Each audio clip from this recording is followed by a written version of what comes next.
Hi everybody!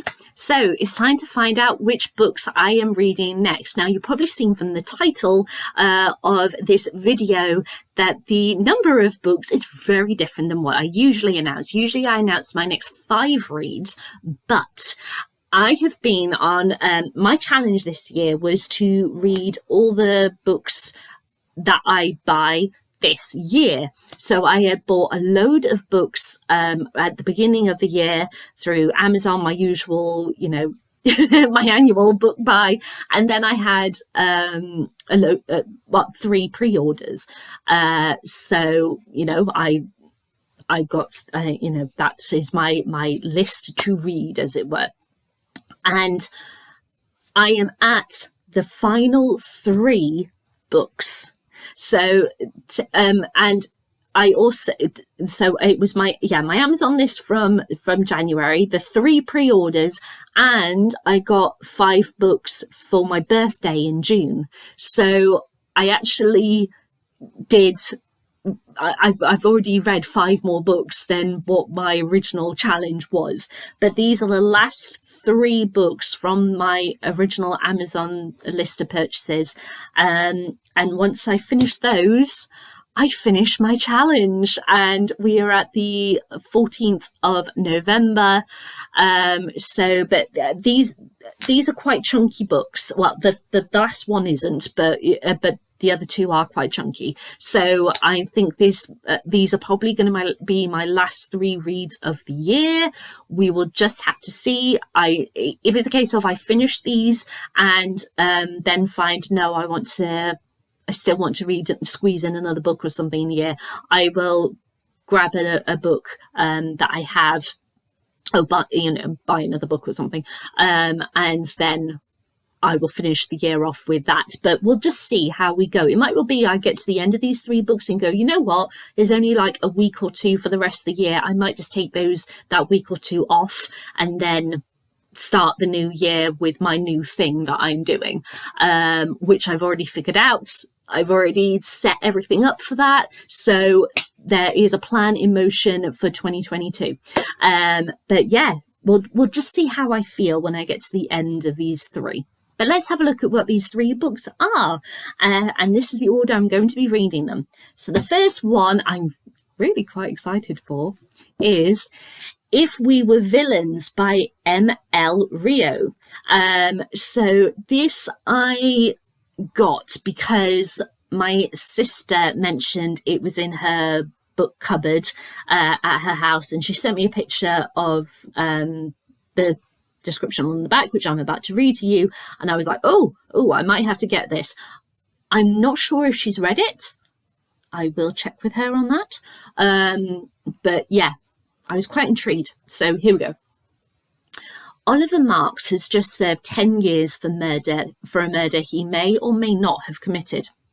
On the day of his release, he's greeted by the detective who put him in prison. Detective Colburn is retiring, and he wants to know what really happened a decade before. As a young actor in an elite conservatory, Oliver noticed that his talented classmates seemed to play the same characters on stage and off. Villain, hero, temptress, though he's always a supporting role. But when the teacher changes the casting, a good-natured rivalry turns ugly, and the plays spill dangerously over into real life.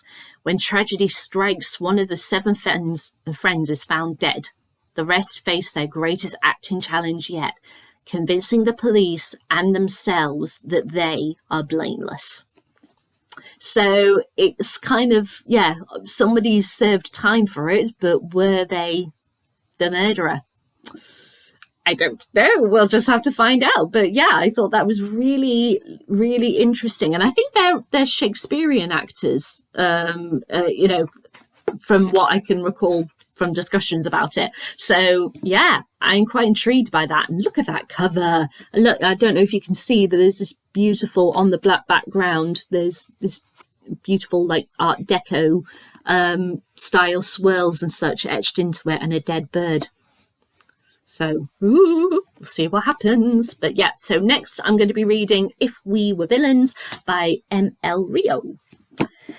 Okay, then after that is a book also from my sister's book collection that I thought, oh, that sounds interesting, I'll get that. Since I purchased this, my sister has read it, because she hadn't read it at the time and wasn't fond of it. So we'll see how it goes, because, you know, she also read Daisy Jones and the Six, but after I purchased it, but before I read it, and she didn't like that at all. And I thought it was okay, but it had issues. So I'm intrigued to see how this one goes. And this one is The Murder of Harriet Monckton by Elizabeth Haynes. It's a bulky book. It is a bulky book. So this one says, on the 7th of November 1843, a young woman is found poisoned behind the chapel she regularly attends in Bromley, Kent. Drawing on original coroner's reports and true witness testimonies, Elizabeth Haynes builds a compelling picture of Harriet Monckton's final days through the eyes of those closest to her, her fellow teacher and companion, her would-be fiancé, her seducer, and her former landlord and lover. All the suspects, each has a reason to want her dead. So Elizabeth Haynes is a crime writer. So I don't know how this is going to go. I've never read any of her books before. Just like m.l.rio, I've never read one of their books either. So I'm like, okay, let's see how this goes. And I think, from what I can remember, what my sister said, because it was a while ago now, that it was too long for what it was. It was rather drawn out, and there was stuff that just didn't work for her. So, and it is a bulky, but for a true crime novel, it's in the 500s. So, you know, we'll see what that's like.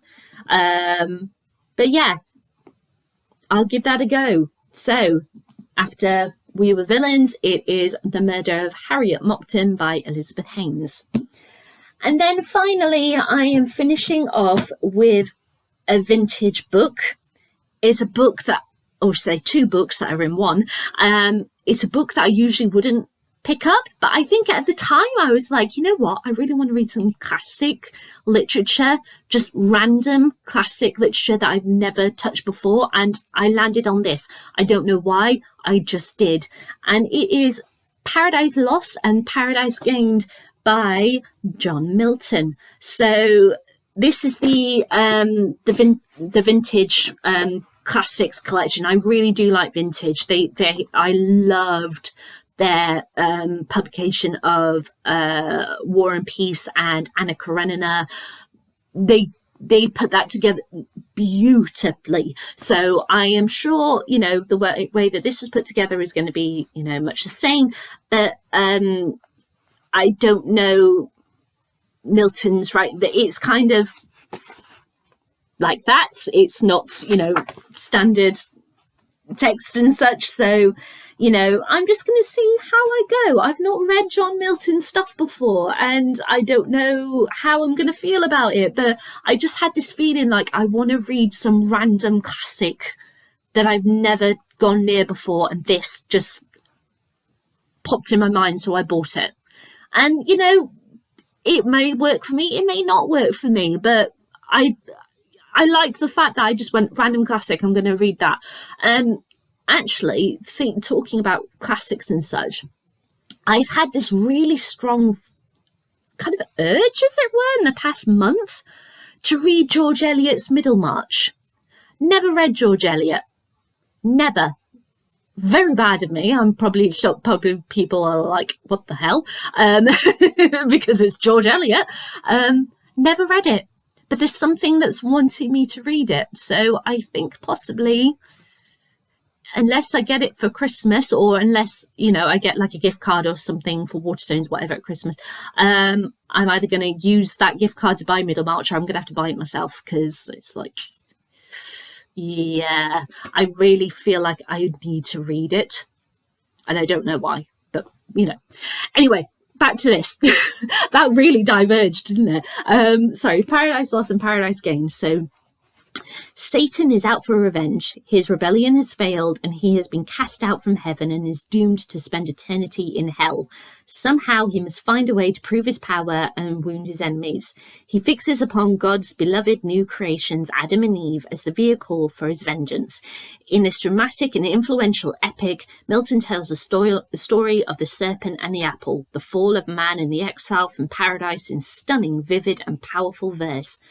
Milton represents the English imagination at its most organised, disciplined and sublime, says Tom Paulin. So yeah, I'm going to give a book which is all written in verse a go, and that quite possibly could end my year of reading, but we will see. But yeah, once I have gotten through these 3, I have officially completed my 2021 goal. Ooh. So coming up soon will be reviews for If We Were Villains, The Murderer of Harriet Mockton, and Paradise Lost and Paradise Regained. Sorry, I said gained before, didn't I? I meant regained. So yeah, I'll be back with my thoughts on those as soon as I finish reading. And yeah, I'm really chuffed that I've only got 3 left. And that was 3 left after I added, because of my pre-orders and the books from my birthday, that's what, 8 extra books. So yay, I did good. I'm happy with myself. So anyway, I'm going to stop now. But yeah, I'll be back with my thoughts on If We Were Villains by m.l.rio as soon as I'm done. All right, guys. Bye.